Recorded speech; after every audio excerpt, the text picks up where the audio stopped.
Why does Elijah look like Steve Aoki? A little bit. I'm kind of what vibe am I getting? It's more of like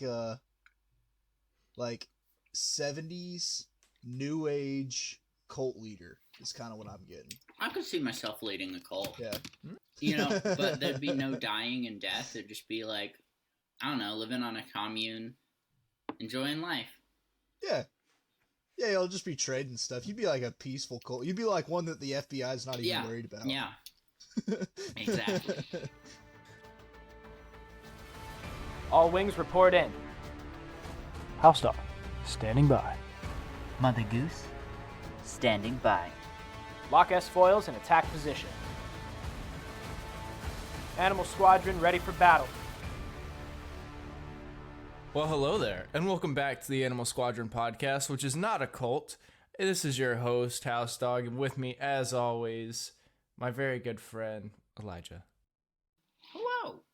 You didn't even call him the chew to your Han today, man. Wow. Is there trouble in Paradise? No, y'all got me all messed. Y'all got me all messed up with the cold talk right before we do the intro. So this is it. This is the intro. Welcome, my two friends who don't help me whatsoever on this podcast and just make everything more difficult. One of them's eating pizza. The other one doesn't even have a camera. Welcome, my good friends, Mother Goose and Lowtech Tuck, the one and only Tuck. The Minoc himself. The Minoc. I will cut out the sounds of me eating pizza, but also no. All right, boys. We're here. We're back again. It's been a minute. We have new Star Wars content to talk about. We've pretty much caught up with today's stuff. Yeah, we're finally doing an episode on something that's current. Who knows if it'll release at a current time, but hey. Nah, listen, I'm already committed. This is why I wanted to record today, so I could put this out tomorrow. Let's get it. Yeah, Tales of the Jedi. It's been out since what? Like for less than a week. Yeah, I think Wednesday. Yeah. It is currently the day before Halloween while we record this, so 4-day turnaround. That's pretty solid. I mean, I'm proud of us. Spooky. I don't know what's scarier, Halloween or the fact that we're recording something current. I think this is good. It's a good turnaround for us. All right, so opening opinions on Tales of the Jedi. Whoever wants to take it away here. I want to talk about the animation real quick. It was just really beautiful. I really liked just how they did it. I feel like it was a really nice just upgrade from the Clone Wars. I think it looked even better than the Bad Batch. It did look really good. Yeah.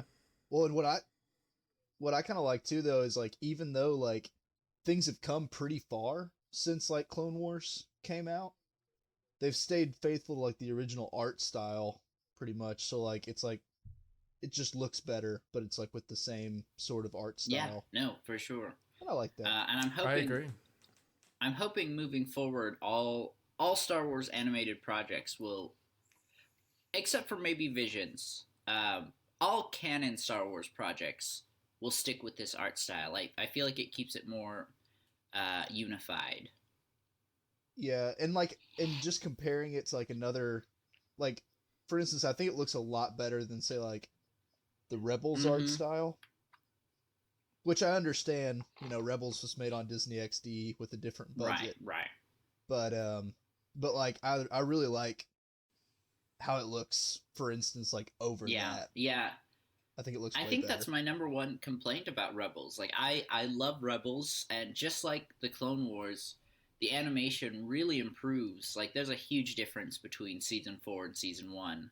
But I would have just loved if it was the same art style. Yeah, and that's so Rebels, like all the lines and everything seem much more rounded to me. And then Clone Wars, everything's very like sharp angles, in my opinion. Like even if you just look at characters' faces, But yeah, Tales of the Jedi, we basically got 6 new episodes of Clone Wars. Right. Oh, and we also get stuff that's official an official TV series that takes place before episode 1. Yeah, that is actually like I think like for me anyway, just because like I've been around like, books and that kind of thing like that take place before episode 1 for a long time. Like, I mean, I think it's kind of easy to forget how big of a deal this actually is. That this is really like, I think the first time that we've gotten any sort of show before episode 1. Yeah, which I don't know. I'm really excited for it. I think this is going to make chronological watch-throughs a lot more fun. I will admit, I saw a post on Reddit a couple days ago where somebody was talking about doing a chronological watch-through, and they put the first 2 episodes of Tales of the Jedi after episode 1, and it just bothered me so much. And I was reading through the comments hoping somebody would point it out, and nobody did, and I was just sitting there cringing. Actually, I will say one thing like that I was kind of thinking about is I know it does take place chronologically before episode 1, but I would almost encourage someone to watch especially episode 2 before they watch Tales of the Jedi, just so you kind of somewhat understand that Kamino's been deleted from the system and that there's a mysterious Jedi Master Sifo-Dyas, and like, because otherwise, like, you wouldn't understand that little scene and you'd forget about it probably. That is true for a first watch through. Yeah, it's a lot of information. Oh, but something else that this post did is they calculated the time of all the like canon shows and series. It's officially over 6 days now to watch through everything. Yeah, that's awesome. I freaking love it. And that's like watching 24/7, or is that watching over 6 days worth of content? Yeah. Wow. Well, and really, like, most people probably couldn't watch a show for 6 days 24/7. I mean, that'd be pretty difficult. So really, I mean, we're talking like probably over a week if you're sleeping. Yeah. So we've been talking about the timeline a little bit, and I had a question. So like for me, I really love doing chronological watch throughs. So I will, when watching through, I will break up Tales of the Jedi and watch them where they fall in the timeline. So I'll watch episodes 1 and 2 of Tales of the Jedi, then Phantom Menace, and so on and so forth. But what about you guys? Will you cut it up, or will you just have it in a certain spot in your watch throughs and like just watch the whole series as a whole? I would just watch the whole series as a whole. As far as like timeline order, that doesn't really bother me. I'd rather just watch the whole thing as it is. Interesting. Yeah, I'm kind of in the same boat. And reason being is like, I also like chronological most of the time, but I think for me, in order to get the most out of it, you should probably put it after episode 2 in order for it to make the most sense. Okay. Do you guys have any more general thoughts, or should we start looking at the episodes? Yeah, so 3 episodes Ahsoka based, 3 episodes Dooku based. Right. How are we feeling about the 2 characters that they chose for this first season? I like the idea. I mean, like, certainly like Dooku, I think like, well, so an example would be like watching this with like someone who's never watched it before. Like, one thing that has been said to me before is like, whenever I was telling them about Tales of the Jedi and stuff, they're like, who is Dooku again? And you're like, well, he's the bad guy in episode 2 and 3, like the guy with the white beard and the deep voice, and they're like, oh yeah, I remember that guy. Like, so it's like kind of like in the movie.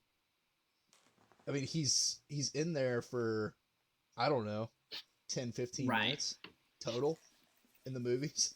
And so he's like kind of a forgettable character, and I think this like made him a lot less forgettable, and you kind of get a much bigger idea about who he is and why he's important, and why he helps to carry the overall story.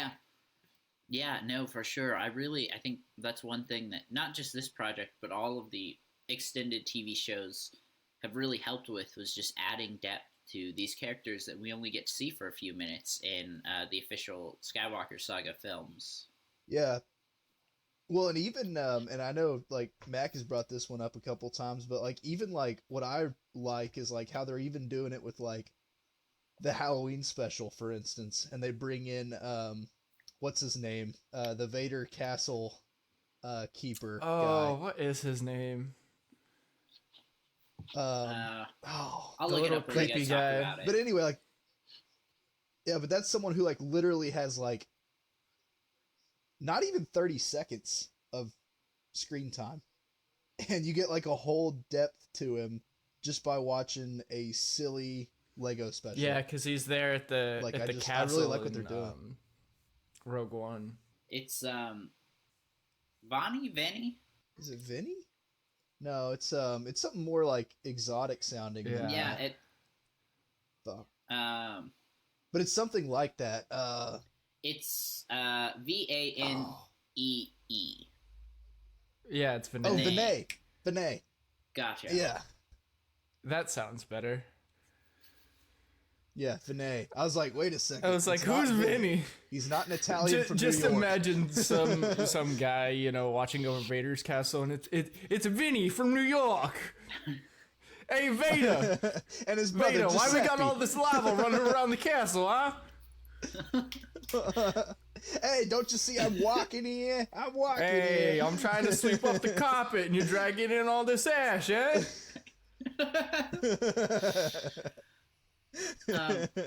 Okay, so we've talked a little bit about Dooku. How do you guys feel about just the Ahsoka episodes overall? I thought this series was going to be something else entirely. I thought we were going to get like maybe one Ahsoka episode, and it was going to be that first episode, the life and death episode. Mm-hmm. And then I thought the rest of it was going to be like really heavily Dooku and Qui-Gon and maybe some early Qui-Gon and Obi-Wan.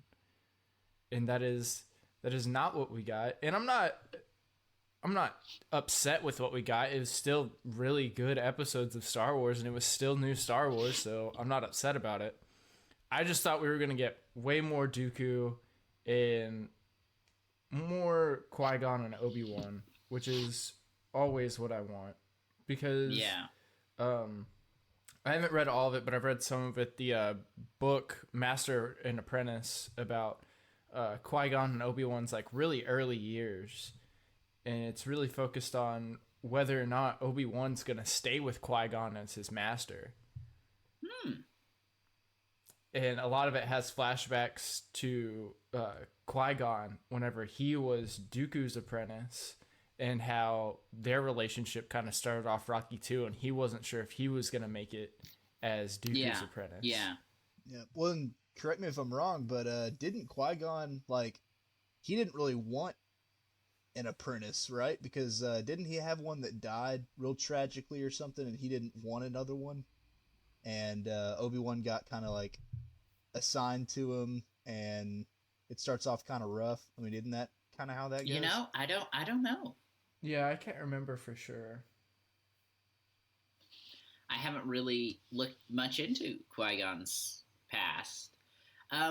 So what I'll say is I know a lot of the Star Wars community is kind of getting fed up with Ahsoka. They feel like there's been too many projects, too many cameos of her. And I will admit we have definitely seen her a lot. But she's my favorite character, so I don't mind. Yeah, I mean, I think she's a really good one. I would agree, though, that, like, some of that time, like, some of those cameos, maybe we could start Do to without. mix in some other characters some. I agree. Because, I mean, if you think about it, like, this show's about Ahsoka. Ahsoka's getting her own TV show, next year? Mandalorian has Ahsoka. Boba Fett has Ahsoka. Like, Bad Batch has Boba Ahsoka. Fett did like, have it's Ahsoka. just like everything. Oh, God. Like Ahsoka's in Everything. literally Yeah, everything. which I get right it. now. Yeah. Dave Filoni is leading a lot of these projects now, and Ahsoka's essentially his baby. You know. Yeah, yeah, she's his So character. I get it, but yeah, I think so far I'm not upset with how much we've gotten, but I think even her being my favorite character, I'm starting to get like, okay, let's see some other characters. Yeah, yeah, and I'm not like ragging on Ahsoka either. I mean, I think she's a great character. I enjoy watching her a lot, but I do think like it might be time to mix in some other people. Bring us Cal Kestis. Heck yeah, dude. Or my main man Plo Koon, who actually survived Order 66. I'm not in denial. Tuck, he literally blew up in a fire explosion. Listen. No. He went to live on a farm and he frolics with all the other Plo Koons. Oh, Tuck. Yes, shooting his yellow lightning because he's actually a Sith. Don't even get me started. Don't push my button like that. Don't do that. Oh, Tuck, I'm sorry. I'm sorry for what I'm about to do. What are you gonna do? Hey, Tuck, the reason why Plo Koon died is because he tried to do Anakin's trick, and it didn't work out for him. Oh man, no, I mean, oh yeah, I mean he did kind of do the spinning. That's a good trick thing. That's true. But really, it's Tucker canon that currently he lives on a farm with the other Plo Koons and they frolic in the sun all day. So. Okay. Elijah, what are you doing? I see a grin on your face. Nothing, Tino. Nothing. Are you gonna do me like that? Oh, yeah, you did me like that. Yeah, it's just a picture of him dying a fiery death. Sorry. I'm so sorry. Well, this has been a good 9-year friendship with It's you guys, over. but I think we're it's just calling gonna it end, here. Yeah. You know what? I'm gonna smile because it happened, not cry because it's over. Okay, shall we start talking about episodes one by one? I am ready. Cool. Life and Death. What did you guys think? Very. I liked it. I thought we were gonna get Plo Koon in there, and we didn't. Yeah, I agree.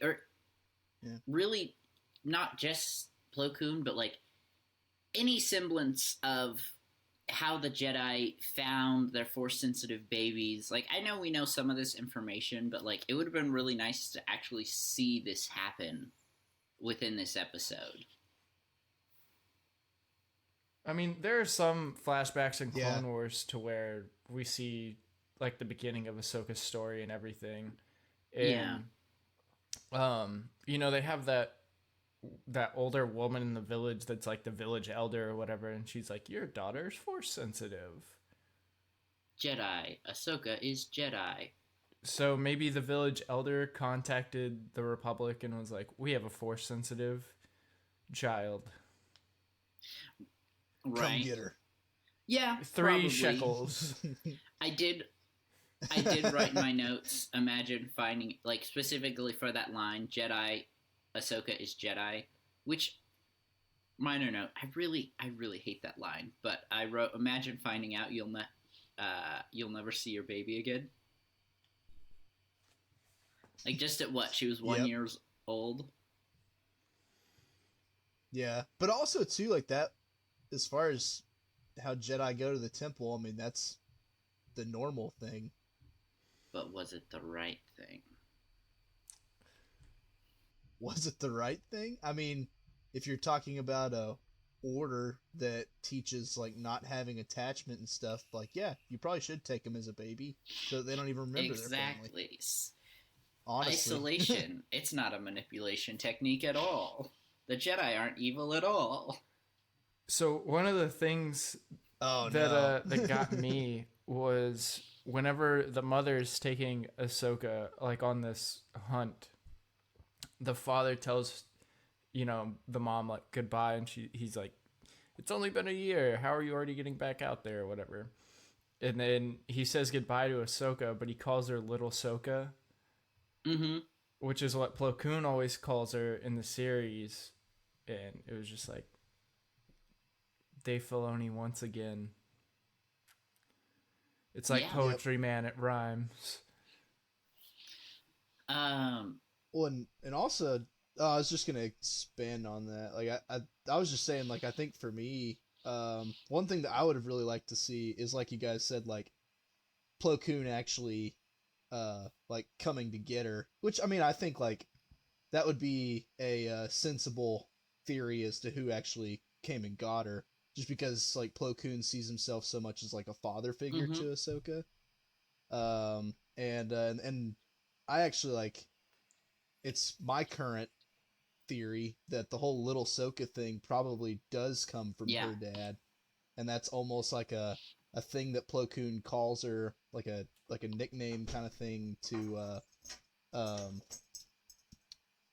you know, like almost as like a make her feel at home. The crazy thing is, and then it just follows her. She probably doesn't even remember her father calling her that, though.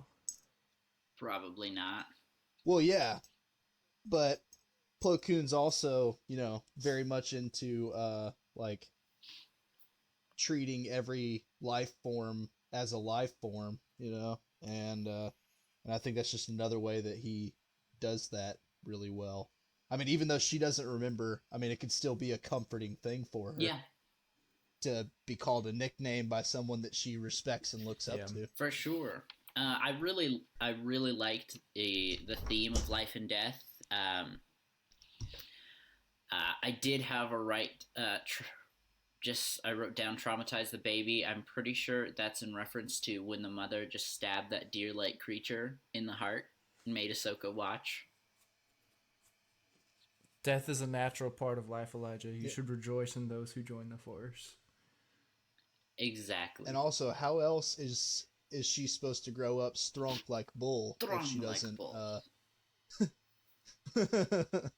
No, for sure. And I think, Mac, you made a comment when we were talking about it before about the difference between Ahsoka and Anakin and how this episode ties into it.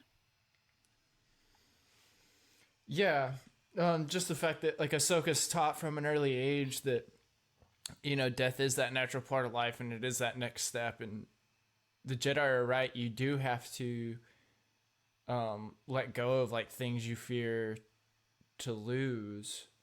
But just in the way that like everybody has to die, everything has to die. And that's not like morbid or anything, but like once you accept that fact that people don't live forever, you're much less like it still hurts the same whenever people leave or die, but you have a better understanding of it, I guess, or you're more accepting of it as opposed to Anakin always trying to save everyone and trying to cheat death, and that's just not achievable. It's only a power that one has achieved. Yeah, well, and it's also a like I think Anakin too, like, because he doesn't understand life and death, I mean, I think he has, like, pretty clear, like, abandonment issues, too. Like, it's one of those things where, like, as soon as someone leaves or dies, like, I think Anakin each and every time takes that personally. Whereas Ahsoka, I think, would have a better chance of separating that. And that could also be due to the fact that, you know, Ahsoka was brought into the temple at a way younger age than Anakin was. And, I mean, Yoda even warns against it, that, you know, he's way too old. Like, to take him away from his mother would be probably pretty detrimental to him. Right. Yeah. Which, you know, have you guys seen the "this action will have consequences" meme? I'm not familiar. It's essentially from the like choose your own adventure games, or like the Telltale games where you essentially pick what your character does. Right. You know, and then it just tells you your actions have consequences. So I've been seeing that meme a lot, like with Spider-Man going to Berlin, and then it cuts to "this action will have consequences," in regards to, you know, his aunt dying, and everyone forgetting who he was, for an example. And I don't know, that just made me think of that. Yoda, finally caving and letting Anakin into the Order resulted in, all of them dying. Yeah, actually, you're. Well, I mean, not at the wrong. end of Action episode has 1, consequences. whenever Yoda's talking to Obi-Wan on Naboo, he says that the Council has agreed to bring Anakin in, but he doesn't. Yeah. Yeah, that's very true. So, okay. the other thing from Life and Death, the Loth Bear cats. Loth Bear cats. I love them. Another one of Dave Filoni's creations, if I remember correctly. Yeah, all the way from Rebels that have now managed to become a part of every Star Wars that we're seeing since Rebels. Listen, the Loth cats and the Loth wolves, they're important. I would like to see more of the Loth Wolves. I would too, especially with their connection to the Force.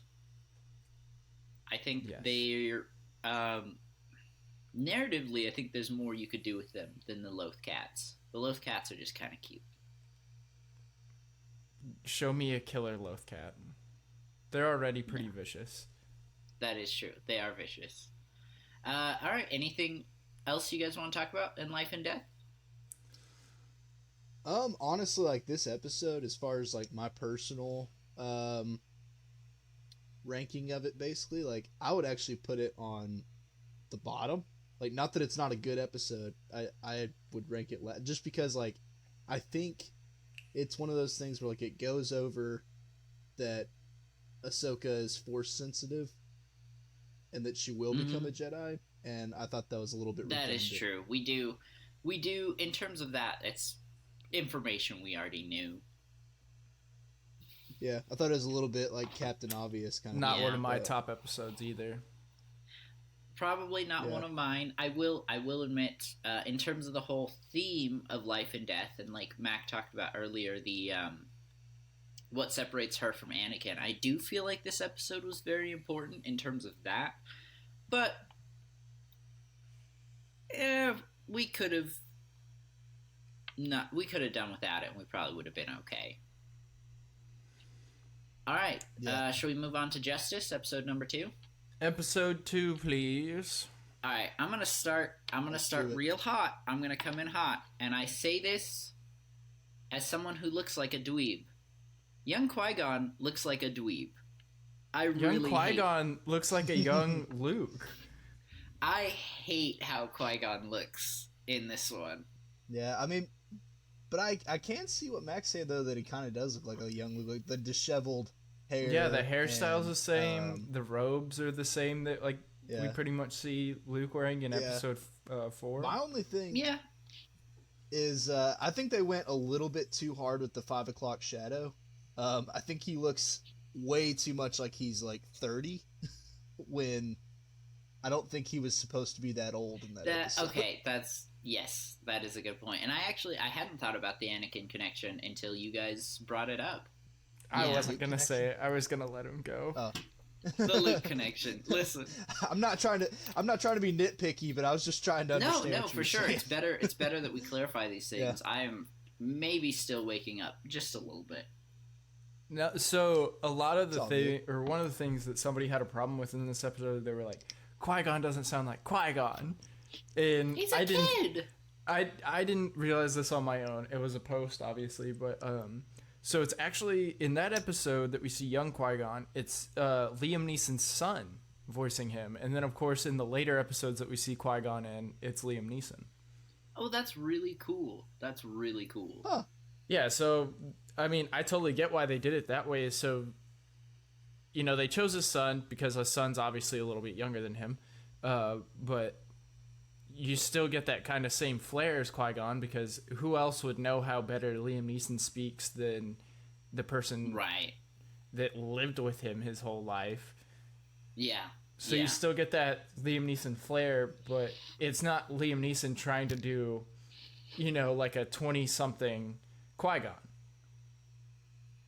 Yes. No, Yeah. for sure. That was a really good call. Yeah. Well, and then also too, I think like it helps with making it more accurate just because like who else like other than like the Liam Neeson flair, like I mean who else would have a voice that sounds like a young Liam Neeson other than like his son who's a young Liam Neeson basically. Yeah. I'm trying to see, do you know which one of his sons it was? I'm not sure which one of his sons it was. Gotcha. I'll look it up later. I think something that really popped out to me this episode was just like showing off Dooku's temper. Like I think in terms of just all 3 episodes, it really, even with the limited time frame, it really shows Dooku's fall to the dark side really well. And I think this episode was very, very important in showing that temper and his inability to control his anger. I mean, I like. Yeah.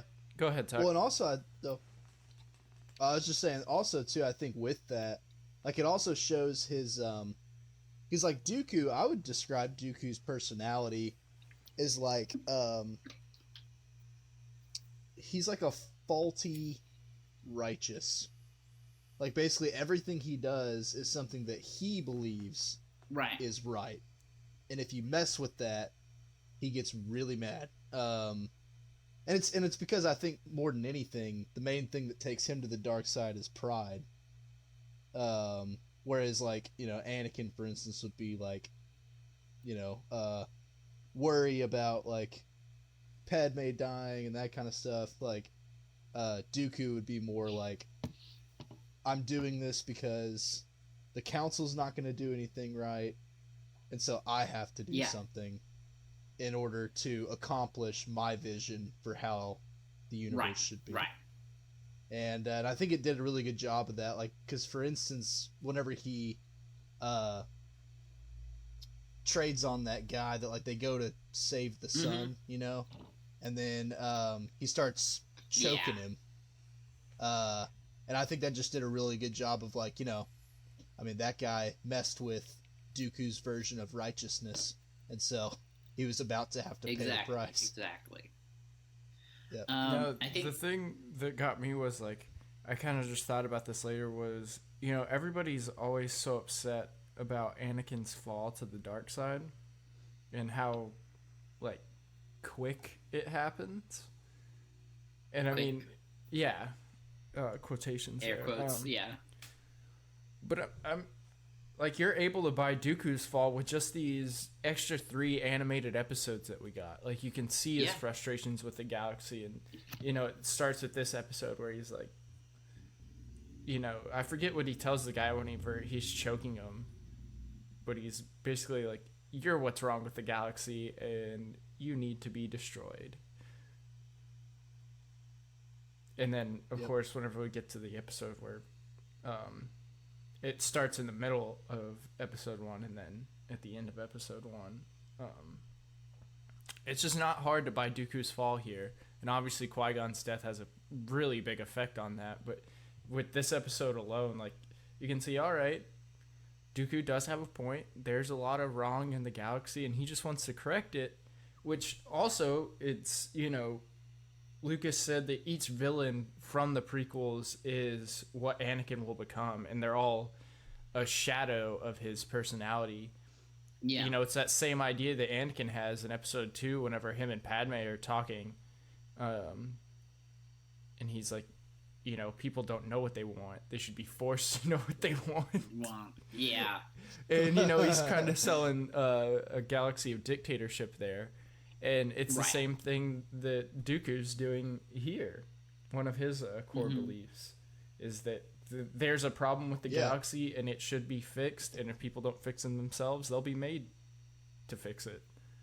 Yeah. Yeah. Well, and another thing about this episode, too, that I like on that note, is I think not only that, like, it shows, like, the first time we see him start to fall to the dark side, which I guess, like, you know, it was already starting before then, but it was the first time we see him do something not right, you know. But also I think it like this introduction to Dooku also does a good job of like making him, well, and really I guess I'm talking about all 3 episodes here, but it does a good job of making him like human. Like, you know, he was a Jedi master and he had friends. He had issues with the council just like other people do. Like he's more complicated than just Yeah. a villain. Yeah, for sure. And I really appreciate this show for that. And I think just a minor note that I have, and really I think that's all I have in terms of this episode, and I'll let you guys, you know, continue on with what you have to say. I just really loved the music of this episode. Like, overall, I really enjoyed the music of the whole series, but I think this one, that song it plays at the end, is probably one of my favorite, probably my favorite from this whole series, and then probably one of my favorite Star Wars soundtracks of all time. I don't know if it'd break top 5, but definitely up there. Yeah. Anything else you guys want to talk about with this episode? I like that part where, you know, we talked about like Dooku's choking out this senator or ambassador, whatever he is for this planet, and Qui-Gon knows. Like, he acts like this isn't the first time that Dooku's gone too far, because he doesn't try to stop him. He just tries to stop the situation. So he brings the sun out, which, like I said, I wish we could have got more Qui-Gon and Dooku. Yeah. Yeah, that would have been really nice. Yeah. I also, now that you bring it up, he just tossed Qui-Gon, just threw him aside. Yeah, which also, though, I think, like, one part about that throwing him thing, like, and then also with Mac saying that it looks like it's not the first time this happened. Like, I almost kind of wonder if Qui-Gon has been on the receiving end of Dooku's wrath a few times, and that's why he's just trying to shut down the situation. Because he knows exactly what's going to happen. Yeah, I don't know. I really liked seeing Dooku's fall. I really liked his scene of like this choking out scene as he's about to kill this person. I liked how Qui-Gon de-escalated the situation, but him throwing Qui-Gon, I don't know, that seemed weird. And like Max said, I think he's probably, after watching this episode, been the recipient of Dooku's anger a few times before, and I don't know. It makes Dooku's like sadness later that Qui-Gon died feel less impactful, because I mean, if he was hurting Qui-Gon, if he was being abusive towards Qui-Gon, did he really care that much? I disagree. I think it's the opposite. I think the reason why his death affected him so hard was because Qui-Gon was the only thing keeping Dooku with the Jedi. Yeah. Well, and then also, too, this is something that's more expanded universe, but Dooku, for instance, I mean, you know why he's called Count Dooku, right? Yes. It's because he was actually raised by a very affluent family. I mean, he comes from a very, very affluent family. Like, a lot of money, that kind of stuff. And I almost kind of wonder, like, and this is kind of me just projecting a little bit, but, like, I almost wonder if Dooku, like, tossing Qui-Gon and that kind of stuff, is Dooku trying to love Qui-Gon, but he just doesn't know how. Like, he's just doing to him what was done to him. That's a good point.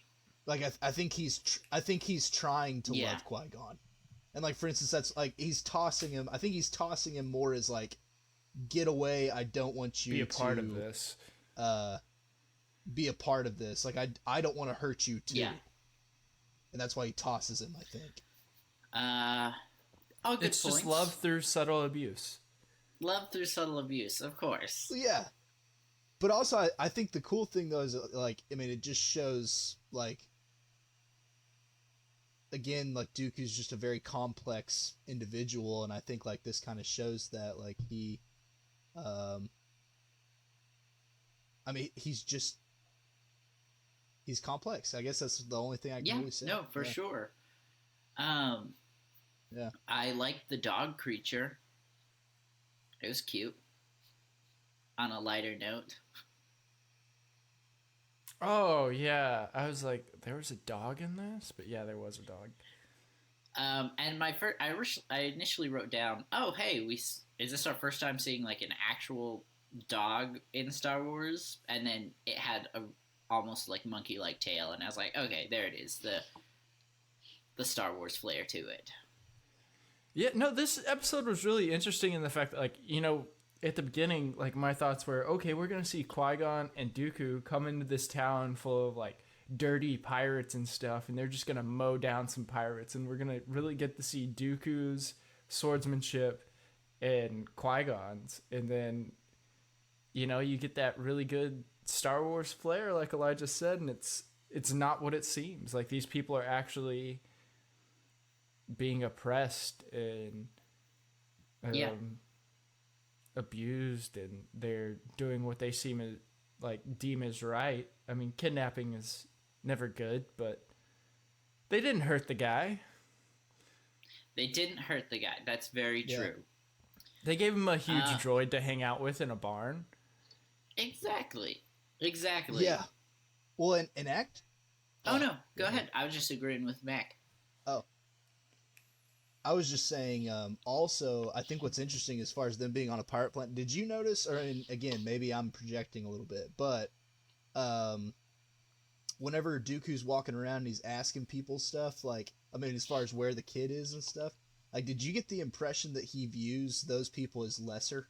Like, he views them as dirty? I think that's just part of Dooku's personality. I think anybody that's not him is lesser. Well, I know. That's what I thought that the show was kind of showing that, but... Yeah. What did you guys think? No, I agree, Tuck. I was actually surprised with how he handled it. Like, I feel like he wasn't being as judgmental as I expected him to be. But no, I think I feel like this was a very strong introduction to Dooku within this series. Sudoku. Sudoku and Vinny on their mini adventures. What else? Hey, Sudoku, get back in the ship, eh? Sudoku. And also Qui-Gon Jinn. The ripped version. Shredded. Let's see. We can't forget about me calling Luke Anakin. How many mistakes am I going to make this episode? Let's just find out. We'll fix it in No, post. Exactly. I'll just re-record these lines. That's all needs I to wish. stay in. I literally, you guys, I put on our audio effects. I line everything up. I have a program that runs through and cuts out all the dead silence.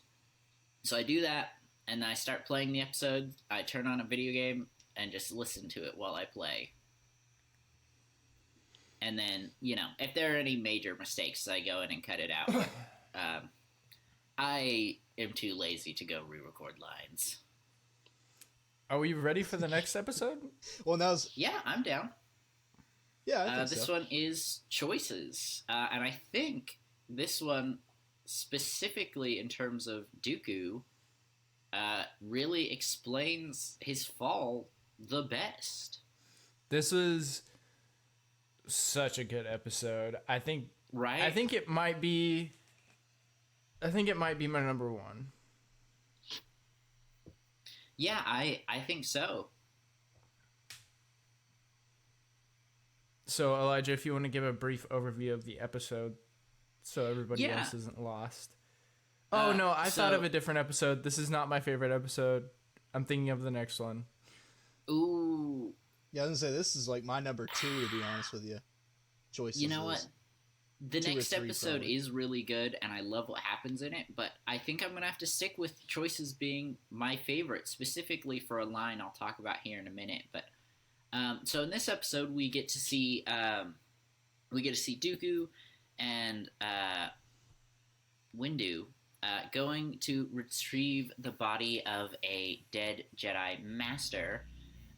Windu's very, let's stick to the plan. We literally just have to get the body and go.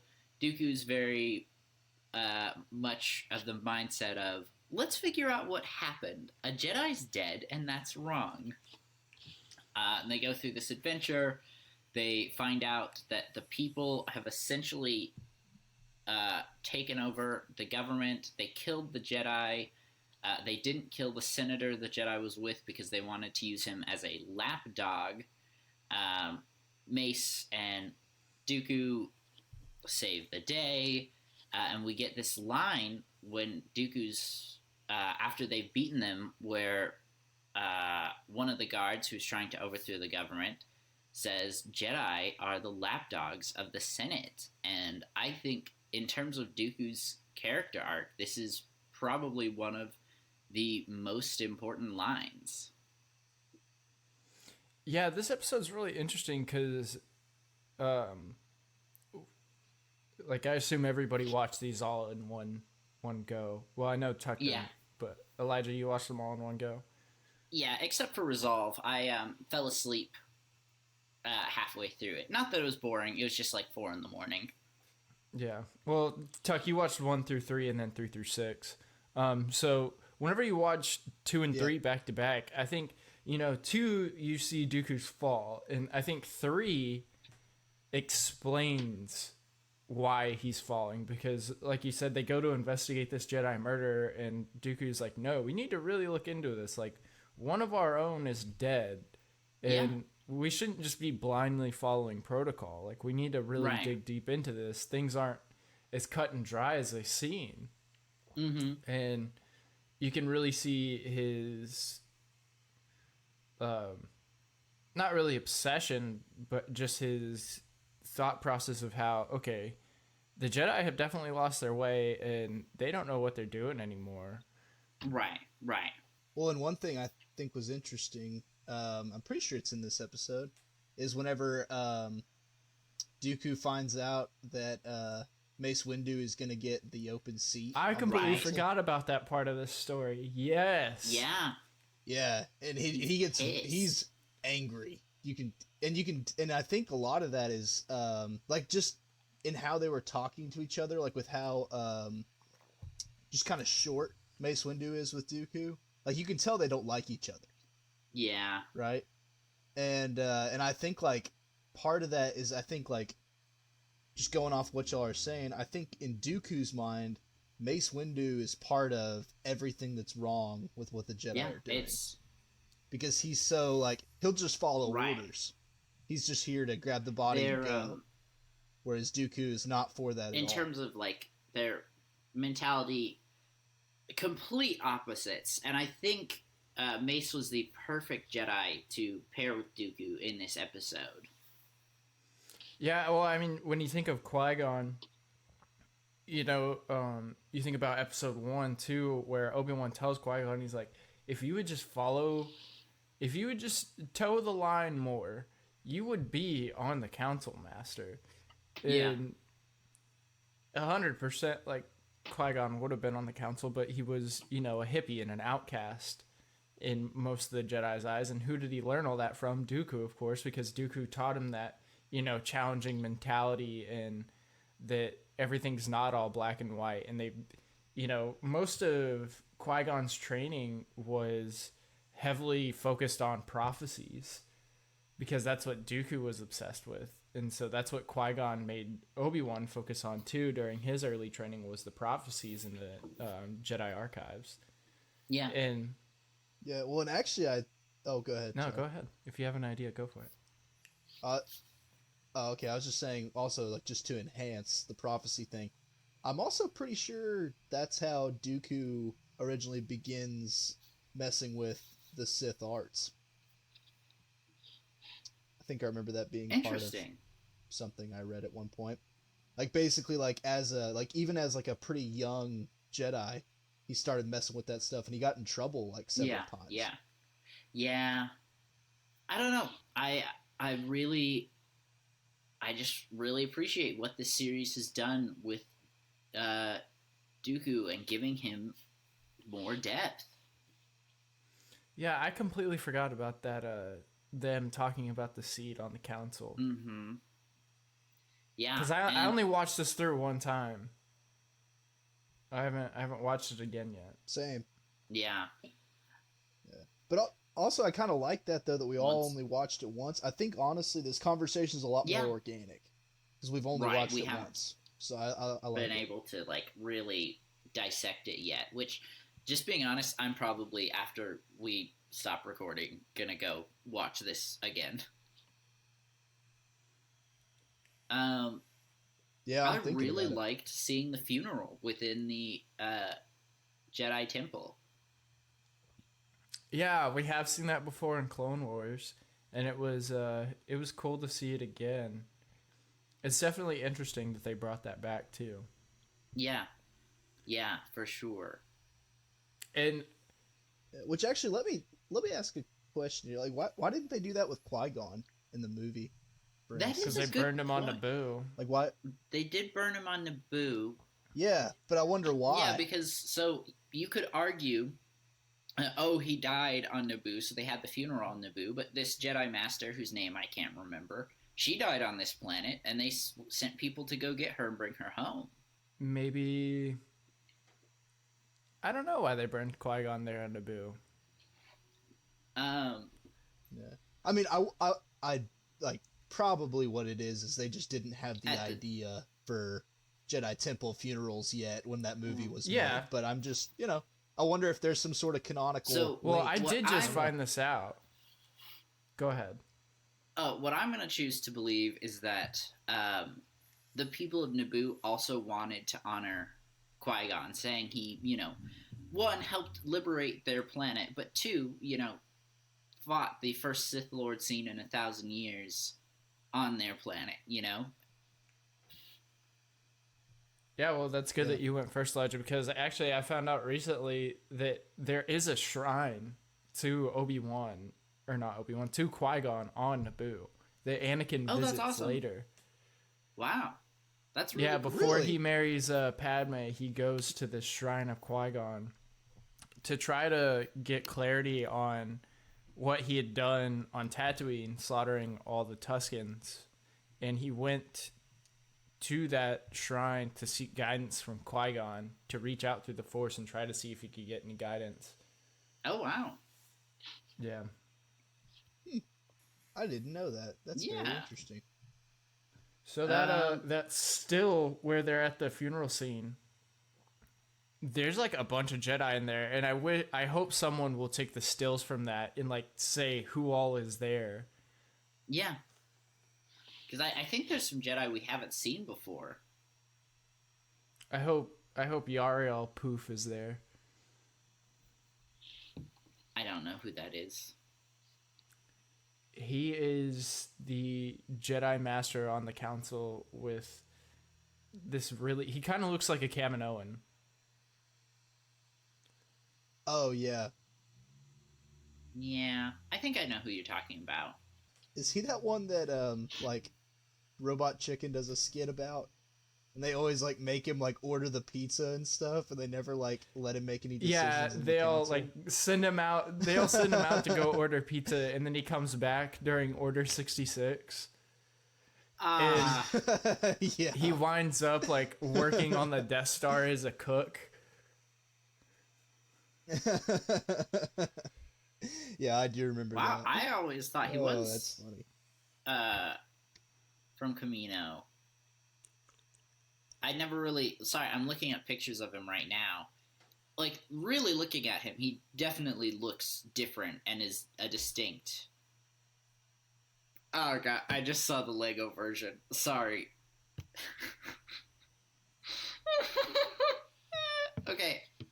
Yeah, if our audience... To our audience, look up Yariel Poof. That's Yaraelpoof. Just look up the Lego version. It's hilarious. It's 3 heads without any all the facial features erased, as a neck. Anyway, my point is he does look very different, but I never really put much thought into him. I don't know how we got on Yariel Poof, but we are. Oh, because of the funeral scene. The funeral, yeah. Yes. And you're saying you hoped he was there. Yeah, maybe he was out ordering pizzas for everyone. Yeah, maybe they made him go out and get coffee. For sure. Okay. Anyone have anything else they want to talk about in terms of choices? I don't think so. Yeah, I think. Cool. So let's move on to the Sith Lord. I'm gonna come in real hot again. Yaddle talks normally. Yes. Yoda has a speech impediment. Yoda has a speech impediment. Actually, you know what I brought up the other day? I think me and Mac were talking about this, but what if, like, instead of a speech impediment, like, because clearly there's a species of them and they live somewhere, right? Like, quote unquote Yoda's species. I mean, there has to be somewhere that they call home. And I almost wonder if it's like a planet with different regions, and like, what if it's an accent? Oh, cool. That's a really good idea, Tuck. That is my new canon. I don't know. Either that or Yoda just likes to mess with everyone. I mean, that's true. It's just the you long live con. that long, you know. Literally, 900 years of a long con. No, I mean, it could literally just be this last generation of Jedi. He's just like, I'm bored. Time to talk different. Yeah, like everybody else that's been in that's like a long living species, like, you know, like 200 years or something. They're like, they just pull Yoda aside in the temple. Yarael Poof pulls Yoda aside in the temple and he's like, hey man, I know what you're doing and it's not funny. Alright? You've convinced this whole generation of Jedi that you're just this kooky old man. Right. Who speaks in riddles. He's just gotta wait 100 years for them all to die off and then he just talks normally again. Yeah, it's like the only ones who'd be like in on it with him is like, and actually that's what I'm saying. So maybe he also like has people in on it with him, like Yaddle, for instance, like because they're the same race. It's like their con that they're playing on everybody. They had a meeting one day and they were just like, hey, I'm gonna talk in this funny accent, and then they just went for it. Okay, so I'm looking up the Yaddle comic, the one that explains how she became a Jedi Master. I don't think it's canon anymore.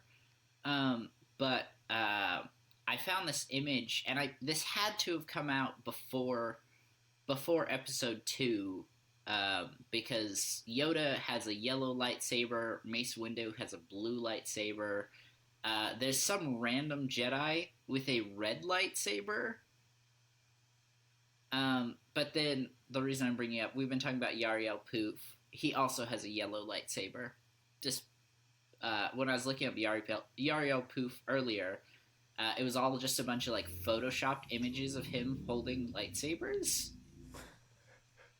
But that's funny.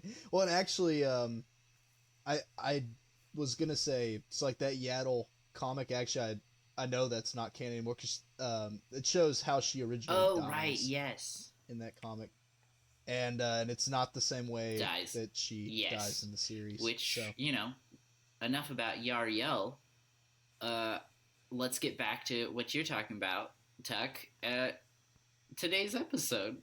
Yep. Well, this episode starts out with a banger, man. It does. I have no idea what you guys are talking about. We see Qui-Gon and Dooku meet back up. This is in the middle of episode 1. Yes, right. After they brought Anakin back. And we see more of Dooku's descent into darkness because Qui-Gon and him have this like really like memorable talk, and Dooku's like, I've been trying to tell the council for years that the darkness is rising and they just won't listen to me, and now here we are, and it's almost too late. Like, what are we gonna do? Yeah. And him and Qui-Gon have this whole dialogue, and then of course Dooku tells Qui-Gon that he's, far wiser than he could ever be. And I saw a couple of still frames the other day of Dooku telling Qui-Gon that, Qui-Gon telling Obi-Wan that he's, far wiser than Qui-Gon, that he'll become a great Jedi or whatever, and then Obi-Wan telling Anakin, you're very wise. In that last scene that they talked together in I believe episode 3, Yeah. the last time they talk before they fight again. And I was like, and of course the caption on the post was, it's like poetry, it rhymes. And I was like, Oof. Why you gotta do us like that, man? Yeah, I don't know. I have a couple notes here just about them interacting, and the rest of mine are towards the actual end. So what do you guys have in terms of the rest of the episode? I was gonna say real quick with the Qui-Gon thing. Did y'all notice whenever Dooku's talking to Qui-Gon, Yaddle's just standing there listening to him the whole time? She's so small. she's just standing there watching them talk, and it's kind of funny. well, that's how the episode begins, is Qui-Gon and Dooku having that interaction, and then right after the cut of, that's the open, is you just have Dooku standing in front of that tree. And I thought it was just, a couple moments later, like after him and Qui-Gon had that talk, and, Dooku's just out in the garden, just thinking, just reflecting. And then, you have Yaddle come up, and you realize it's after the events of episode 1. Yeah. Yeah. And he's like, and he talks about how Qui-Gon loved that tree, and he used to always drag him out there. Yeah, that Qui-Gon had, been raised on Coruscant, and this was like the only touch of nature that he had, and he would come out here to reflect with him, and I was like, yeah, that one hurt. That one hurt. But then also, like, I loved how Dooku delivers that line, because like you can hear the pain in his voice. yeah, when he's talking to Yaddle, and she's like, hey, all the masters are getting on the bus for Qui-Gon's funeral. He was your apprentice. You coming? And he's like, nope, gotta learn how to let go. He's gone. Bye. Oof. Yeah. Yeah. But also, like, one thing I did get from that episode up to this point for sure is that Yaddle and Dooku must be like pretty close. Yeah, friends. they obviously had a friendship or something. They were closer than Dooku was with some of the other masters. Mace Windu for sure. Well, and then also I but I think like another thing is, like, Yaddle later says that she doesn't agree with the council either. And so, like, I think that's part of their friendship, is like Yaddle being on the council would kind of be Dooku's advocate in a lot of ways. And that just, I think that makes their later fight that much more emotional, I think, just because they were such good friends. Yeah. No, for Dooku sure. saying the let him go part, though. I was just like, oh, that part got me bad, man. Yeah. Well, and I think, I think it certainly got Yaddle too. I think you can definitely see some concern on her face whenever he says that. Yeah. Yeah. I really like the fact that Yaddle, like, actually reaches out to Dooku. Like, you guys were talking about them actually being friends, but, she's seems like the only Jedi Master who really tried. Yeah. But also, too, I think, like, with that, it's important that we see that Dooku had people who agreed with him, people who cared about him, and that kind of stuff, because I think it makes him leaving the Jedi Order, like, actually matter that he left. And you can actually see, like, whenever you think about, like, in episode 2, whenever they're talking about him, like, who Dooku is and that kind of stuff, like, at the very start of the movie, you can hear that they, like, hate him, honestly. And I think that this does a good job of showing why they hate him. Because, like, you know, if you didn't care about someone and they left, you'd be like, all right, bye. Right. They cared. He killed, you know, one of their friends and then left. Well, I mean, I don't think it's ever... Exactly. Certainly not in the movies, like, especially episode 2, they allude to Dooku's leaving whenever him and Obi-Wan are talking about it, like... And I think in the crawl it's mentioned that, like, Dooku's leaving was, like, a mystery. And I think some of it's alluded to in Clone Wars as well, is that, like, Dooku was just gone, and then he comes back in the Clone Wars as the leader of the Separatists, and everybody's like, what's going on with this? Right. Oh yeah, because Ki-Adi-Mundi says he's a political idealist, not a murderer. Because they're having the whole conversation about Dooku, and they're like, Dooku was a Jedi, and he left the Order for whatever reason. We're not sure, because of his own political ideals. Like, yeah. Which also, I think it's kind of interesting that Ki-Adi-Mundi says that, because, like, at that point, whenever he says that, Dooku has killed 2 Jedi at least. Right. That were both close friends that trusted him. Yeah. You know, I was thinking about so just to kind of move on to the fight, and we can definitely talk about it more in depth. Yaddle's death, I was watching it and I was like, man, that must have been so hard on Dooku. But thinking about it, that's a really good point, Tuck. This was not the first Jedi friend that he's killed. At that point, yeah, this would be this, because Sifo-Dyas dies first. Sifo-Dyas isn't dead. He doesn't die until in the Clone Wars. What? Do y'all not remember the Sifo-Dyas arc? Where Dooku's had him imprisoned on that Pike planet for, like, ever? Well, yeah, but Dooku leaves him for dead. I mean, you know, like, Dooku leaves him assuming that he's killed him. Yeah.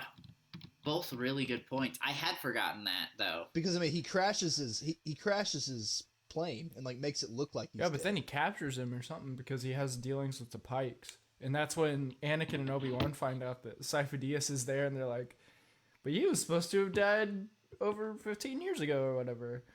Right. That's a good point. I don't know. Either way.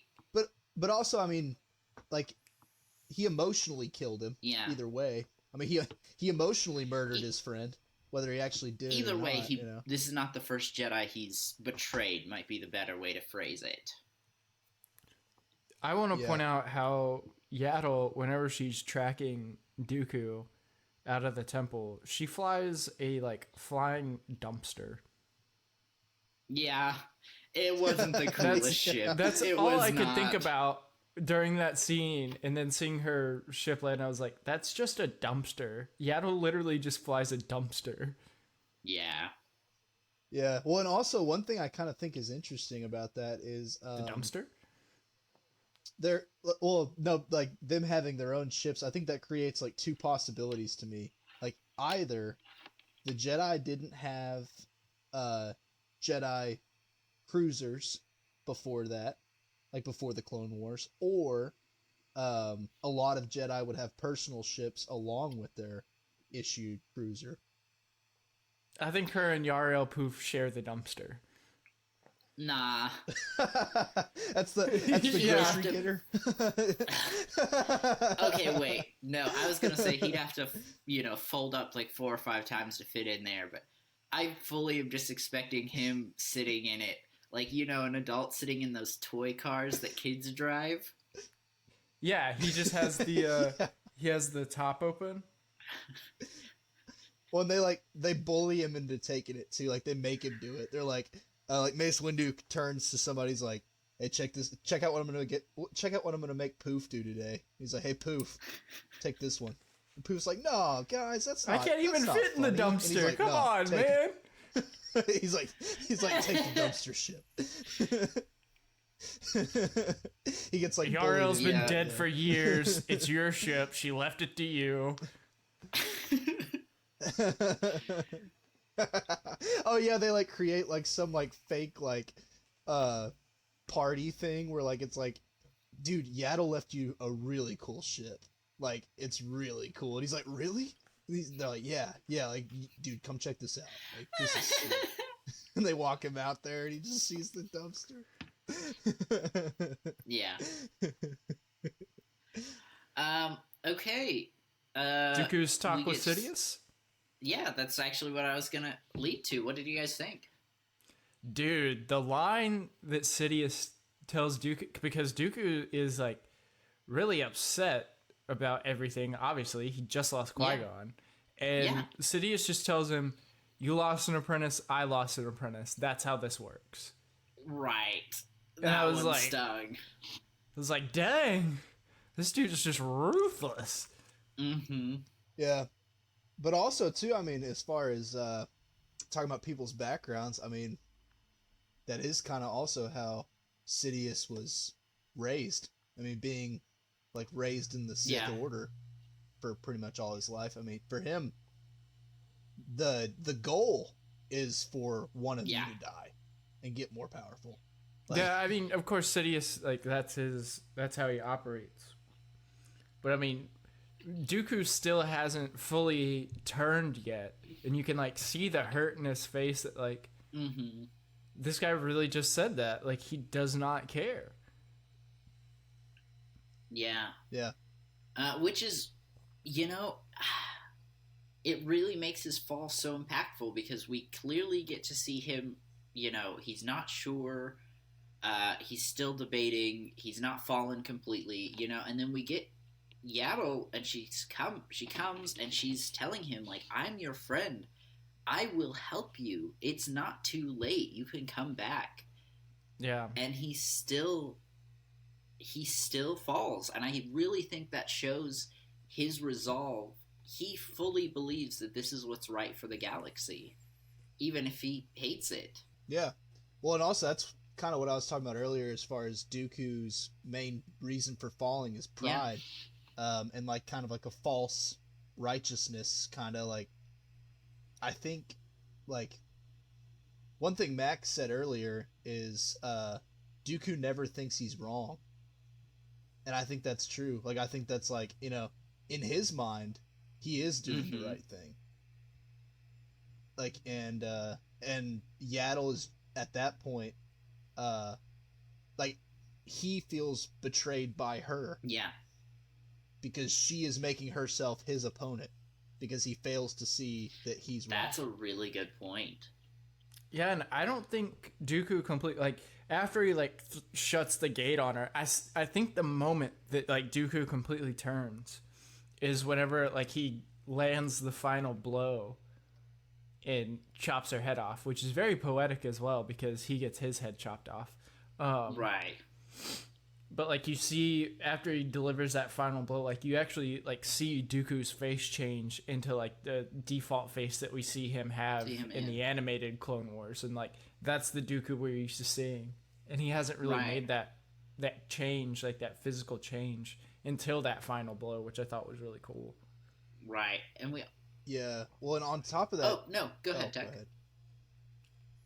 I was just saying, then also, like, right before that, whenever he slams the door on her, and he, like, bows down real quick, like, that almost looks like relief. Like, I think he's, like, A, hoping that the door killed her, or B, that she escaped and he doesn't have to fight her anymore. Like, I think it almost, like, the way that he falls down, it almost looks like he, like, is kind of thankful that he's not fighting her anymore. Like, he's just kind of like... Where else have we seen someone fall to their knees like that after they kill a Jedi Master? Oh, exactly. Yeah. Well, and that's kind of what I'm alluding to, too. Like, it's kind of... like, I think that moment when he falls down like that is when he turns. Yeah, and so a couple things. I think the relief... Yes... I agree, Tech. I think it's partly like, oh, either she's dead or she escaped. I don't have to fight her. I completely agree. But I also think partly it's the inner conflict between the light and the dark is, like, over in that moment. Yeah. Well, and I guess that's kind of what I was trying to say. But I appreciate you bringing that together for me, expanding on my thought. That's good. Because I don't think I did a very good job of explaining that. I gasped when that door came down on Yaddle. I was like, wow, what a way to go. And then, that wasn't how she went, and it was much worse for her, but I almost wish she died that way. It would have just been instantaneous, quick and painless. I mean, like you said, that relief moment where Dooku falls to his knees, it's the same thing that Anakin does in Palpatine's office. So I think they're righting, or not righting the wrongs, but they're like finally Dave Filoni's showing solutions to all those problems people have had with the prequels for so long about Anakin's fall. Is like, here it is. Here's how each one of these characters show Anakin's fall.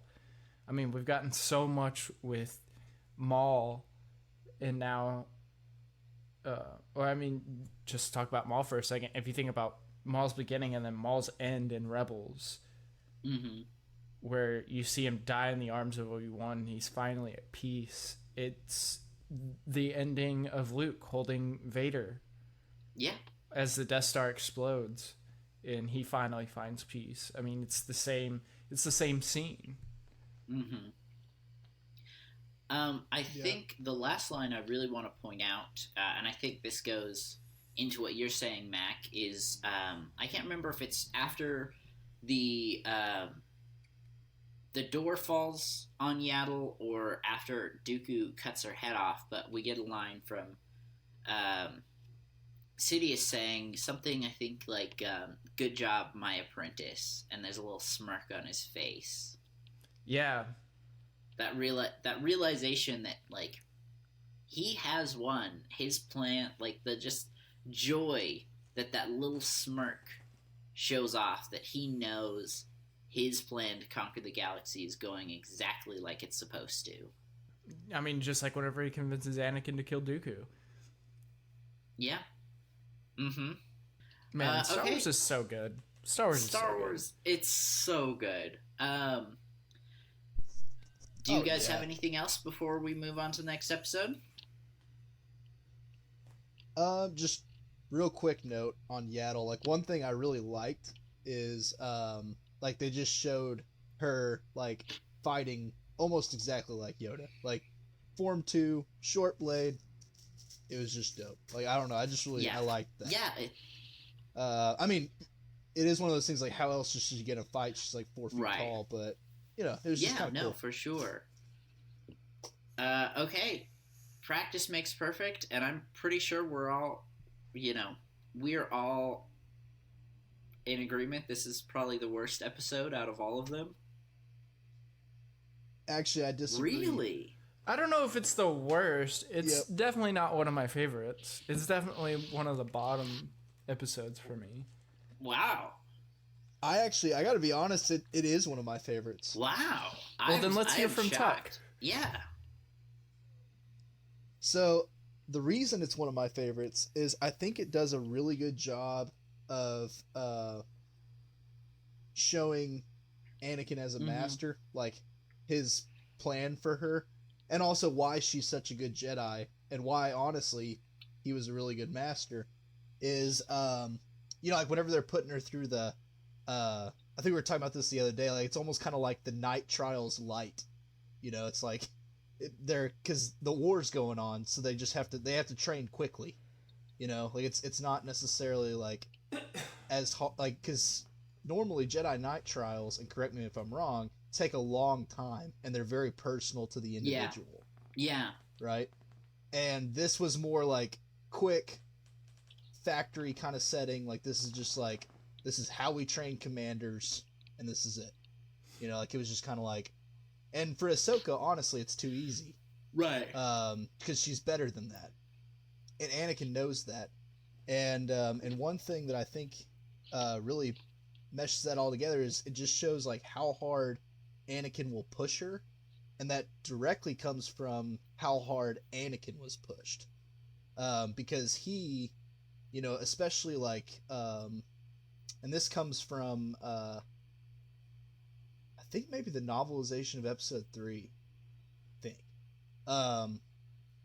Mace Windu, especially when Anakin was a youngling, would push him way harder than the Right. other younglings. He would actually like, make Anakin duel him and stuff like that. And that's because he was like, oh, you're the chosen one. We're gonna make you be that. Like we're gonna turn you into that. I'm not gonna let you just like go through it. Yeah. Halfway. And so I think like Anakin is doing the same thing with Ahsoka. Yeah. He's refusing to let her not be green. Yeah. Okay, that makes sense. And that's why I really liked it. I think for me it really was just a something I really like that a lot of people point out is we get to see Anakin is essentially training Ahsoka to survive Order 66. Yeah, actually. Which, maybe not purposely, but it's this specific training that helps her get through it. Yeah, well, all the moves she does, someone's already cut. Is actually cut from the trailer of Tales of the Jedi of this episode of Ahsoka training, and then mirroring it with that episode, the Order 66 episode in Clone Wars, and she does the same moves. That's really cool. Except instead of failing, she obviously doesn't fail. Yeah. And it's because Anakin didn't let her. That's right. She passed when it really mattered. Should we talk about long-haired Obi-Wan? Yes! Long-haired Obi-Wan. I'm here for it. Such a handsome little gentleman. I will admit, it really bothers me, just because, like, timeline-wise, there's not really a good spot to put it, just because we know he had his short hair when Ahsoka joined Obi-Wan and Anakin. How are you guys feeling? Yeah. I'm cool with it. Sorry, excuse me. I'm good with it. Yeah. I mean, I think honestly, like, I think we were talking about this the other day, but I think it's because, when the Clone Wars movie came out, that was, like they didn't make as much of an attempt to stay on track as far as canon goes. Whereas like this, I think they're just trying to be more honest to the story.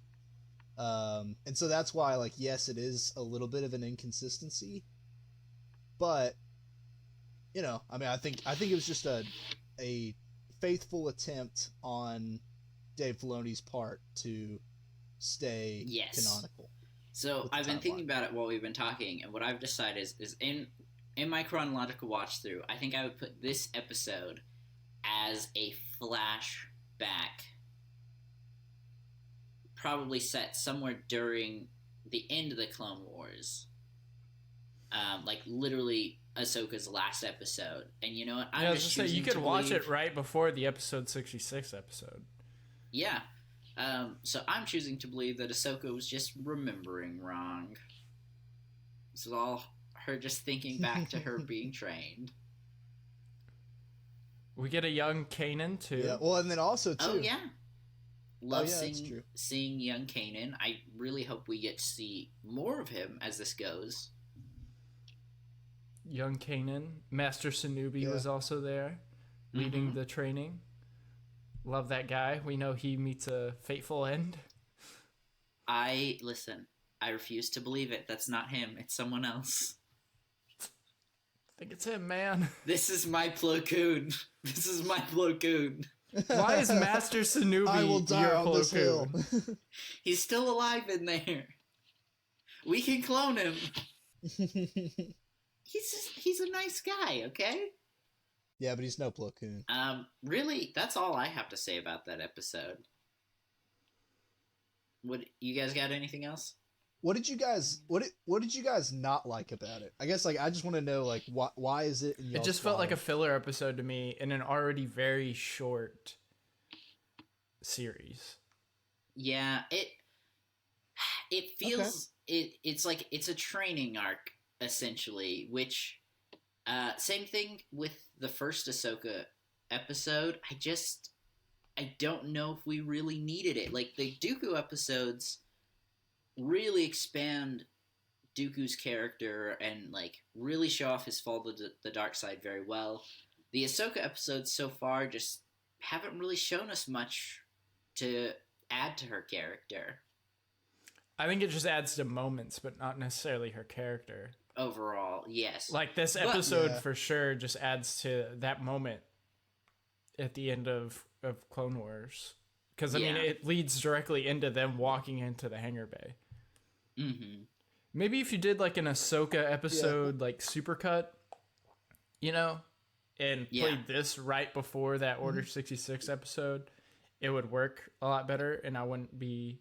It's not like I'm anti-Ahsoka or anything, but like I said, this episode just felt like kind of like a filler to me. It didn't add to her character for me. Like, we already know how hard Anakin pushes her to be a better Jedi than him. Yeah. Yeah.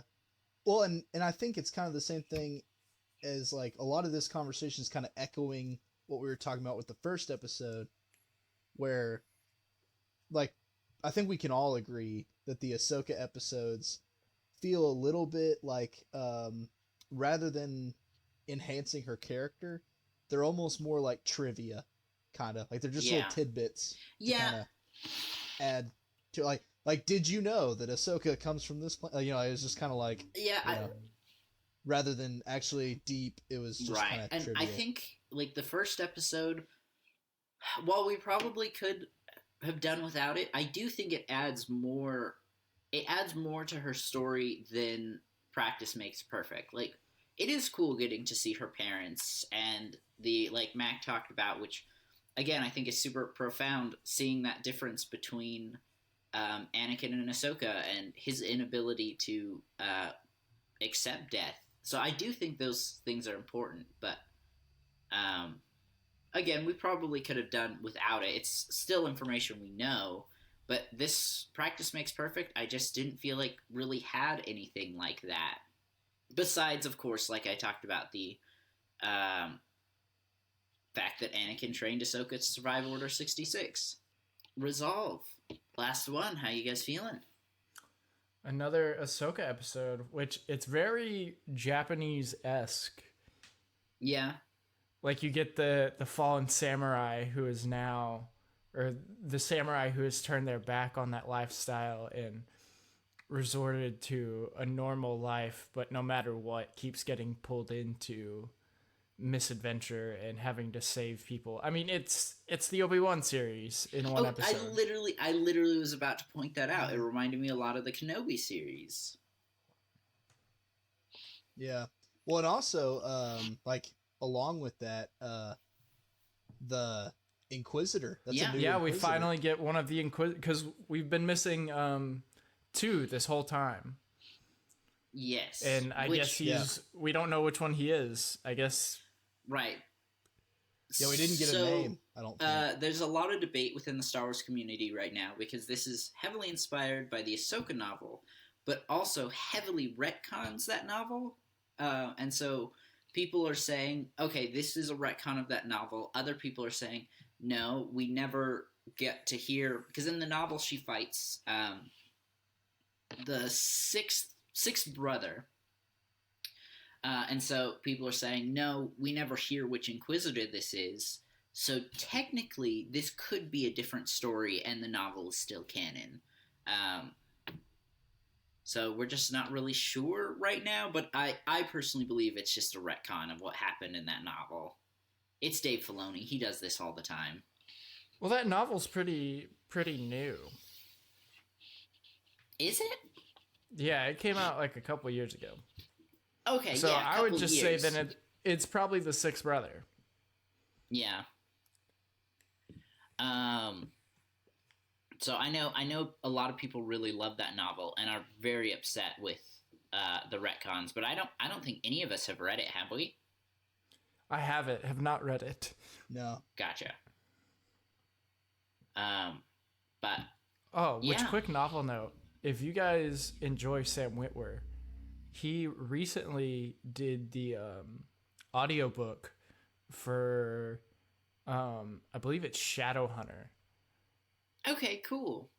which is a canon book, but he just did the audiobook version for, like I said, I think it's Shadowhunter, which I've read. It's a really good book. I would probably re-listen to the audio with Sam Witwer doing Maul. Yeah, that would be awesome. Cool.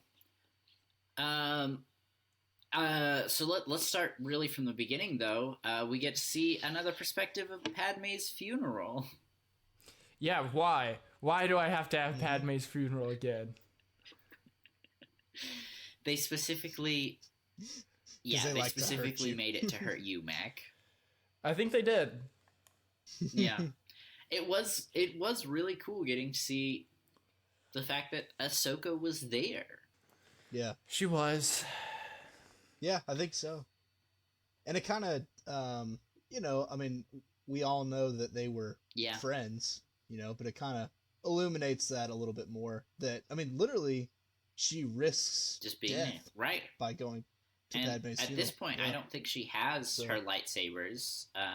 She has the Force, but it's not like she can fight off a bunch of clones again. Yeah, well, I guess we don't totally know because she has her robe on, so I mean she could have her lightsabers. Well, I think it just falls. It depends on the timeline because remember she leaves them at the end of Clone Wars. Yeah, she doesn't have her lightsabers. And then she doesn't get new ones until after she defeats either this Inquisitor, if he is the sixth brother, after she defeats him, or later on if they decide to make it this wasn't actually the sixth brother, it's a totally different story, but either way, it's a while before she gets lightsabers again. Okay, so this episode is like several years of time. Is that what you're saying? Maybe. Like, as it starts at Padme's funeral, and then like because I mean, when she fights the Inquisitor, obviously she has a lightsaber. So are you saying that basically this is like several? She doesn't have a lightsaber whenever she fights, or at least several months. No, she uses. Yes, she does. Yeah, she just avoids. Yeah, no, I guess so. Yeah, I'm misremembering that. She just avoids his attacks and then grabs it and slashes him with his own saber. Yeah. Okay. Yeah, no, never mind. I just, I think I was just like superimposing the training episode. No, that's okay. It all kind of just blends together. I think there could be some time difference in there because the Empire is obviously like well into power. Right. To the point where people are already complaining about it. Yeah, maybe we're a couple of Empire days in here. Yeah. Yeah. Well, and then also, I guess, for there to be Inquisitors, I mean, right. That's at least months after. Yeah, Order they 66. had to, found them, trained them, built their sabers, built their sick armor. Which, side note, I think this is my favorite looking Inquisitor. He is like the coolest. Aesthetically, yeah. I want to know what he is too, because whenever she like chops his head off, like it turns into gas or whatever. Right. Like he deflates. Yeah.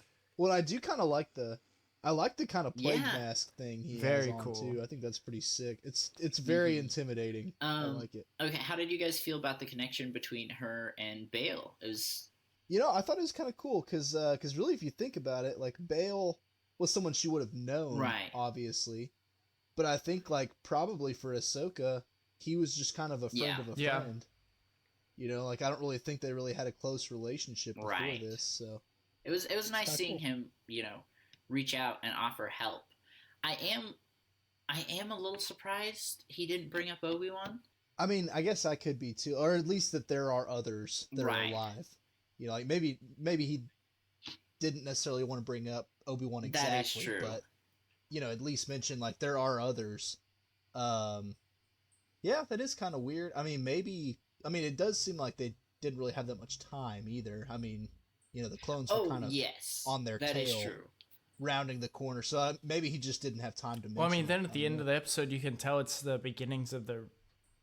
So this probably will help us timeline wise. This is probably the start of Ahsoka being Fulcrum. Fulcrum, yeah. Yeah, no, Because Bill asked her, he's like, "Are you sure you're ready to start this? Like to join what we're doing?" And she's like, "Yep, it's time." yeah. Yeah, that is a really good point.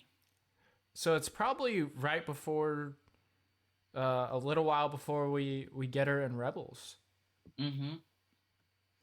Yeah, I maybe even which means it has been quite a bit of time because Ezra and Luke are the same age. right, right.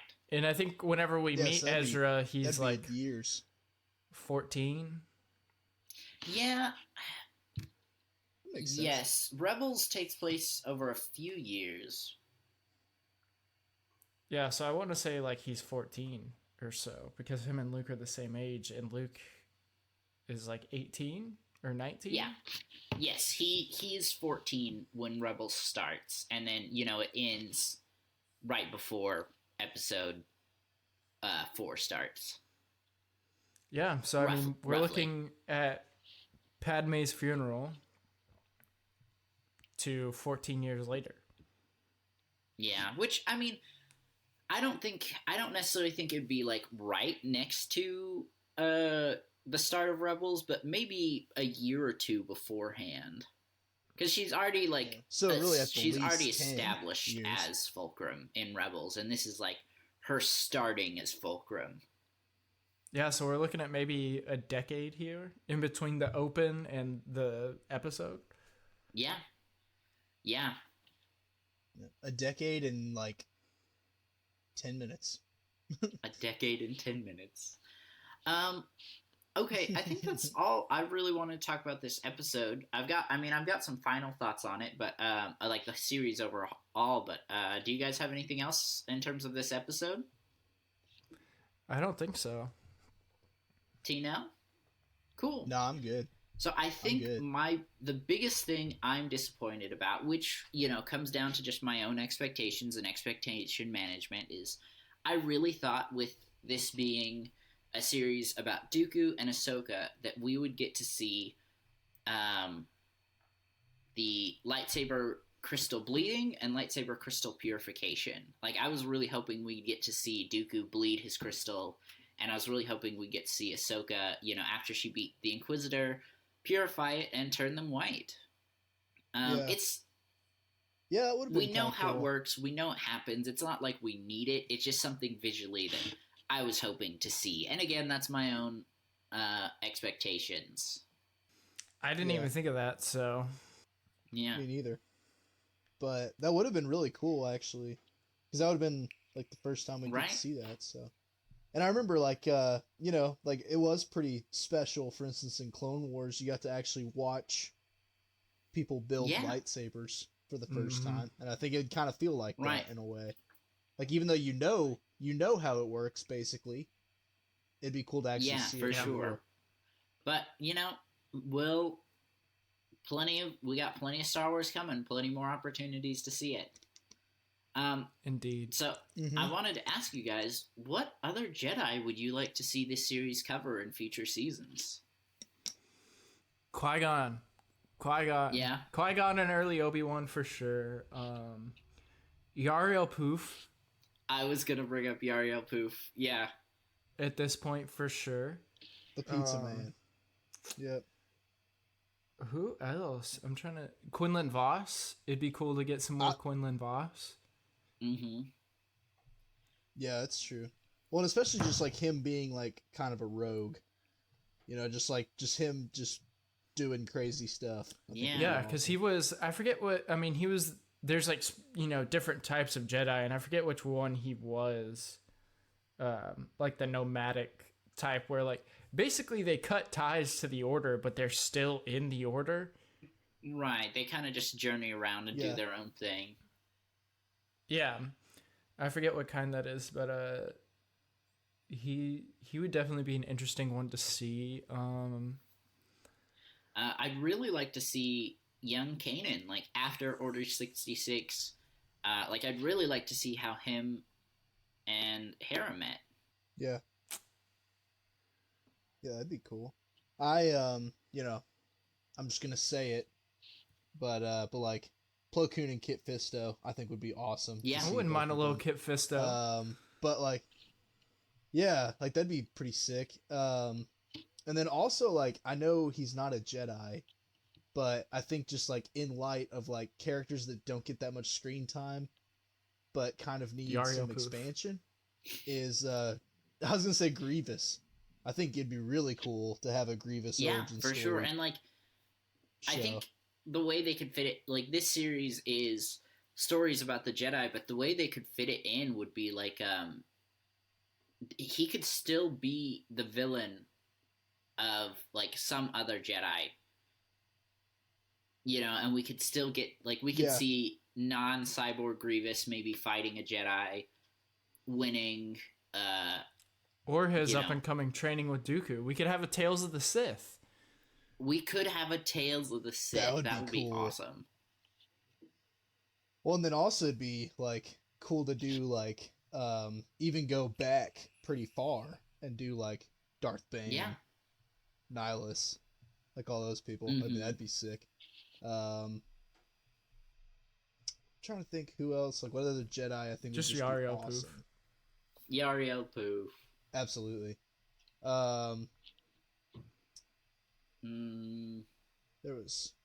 There was one that I had in my mind that I thought would be really cool. Oh, just because I think she's really cool. Shakti. I wouldn't really mind doing like them doing a Can we get story a about her. confirmation That'd of be her cool. death finally? Yeah, like I think that'd be cool. Like maybe do like Shakti and like why she was put in charge of like the clone training, for instance. Like why did they put her? So maybe showing like, you know, her either her like prowess with strategy or something, like some story around that. And then also like doing an end where it shows how she does die. I mean, of course, I'm kind of hoping that it's Grievous, like it is in the deleted scene. But I think it'd be way cooler to have them actually fight. Yeah. Not him capture her and just kill her. You know? Yeah, no, for sure. I definitely agree. I would like Tales of the Jedi over Jedi Shaggy. That would be cool. Bring Shaggy back. Shaggy? Yeah, Shaggy was a Jedi from the micro series that fights Grievous in Grievous's introduction episode, and he looks just like Shaggy. Oh, Shaggy, yeah. Because I mean, you've got Master Sanubi. Well, why not have Jedi Shaggy with Sanubi? Right? Of course, of course. I think it's the episode that, and you know what, Yarael Poof is there too. Yarael Poof is there, of course. He's just their taxi driver, flying the dumpster around the galaxy for them. Exactly. Yeah. Oh, actually, you know, it'd be another cool one. Do like it Tales of the Jedi is, what's that guy's name? That he's in Fallen Order, and he's a Jedi who's turned, and they find him on Dathomir. Oh. And he was taking advantage of the Night Sisters. But I think like that'd be really cool because I mean, like the vibe I starts get with off an him M. I'm pretty sure is it that starts like, you with know, an M. yeah, it's oh, I don't know, but anyway, like I think like it'd be really cool because like the vibe I get off him is that like almost he's kind of a Quinlan Voss nomad kind of guy, and I think it'd be kind of cool to watch like how did he get to, like how did he crash land on Dathomir? Right. Like, It's I think he just ran there after the war. maybe. Terran Malakas? Yeah. Yeah. I think that'd be cool. Oh, and actually like a Sifo Dyas one would be cool too, I think. Yes, for sure. Like especially like showing like him and Dooku's friendship and that kind of stuff. Like, and then also like it'd be, I think, cool to actually see like Dooku's betrayal of Sifo Dyas, like actually watch him betray him. I think that'd be kind of cool. Yeah, I agree. Poor guy. If you guys have any questions or anything you'd like to hear us talk about, On the show, you can email us at animalsquadron@gmail.com. Again, that is animalsquadron@gmail.com. We would love for you guys to be a part of this conversation. For the Animal Squadron, this has been Mother Goose. And HouseDog. And the Minot. See you, everybody.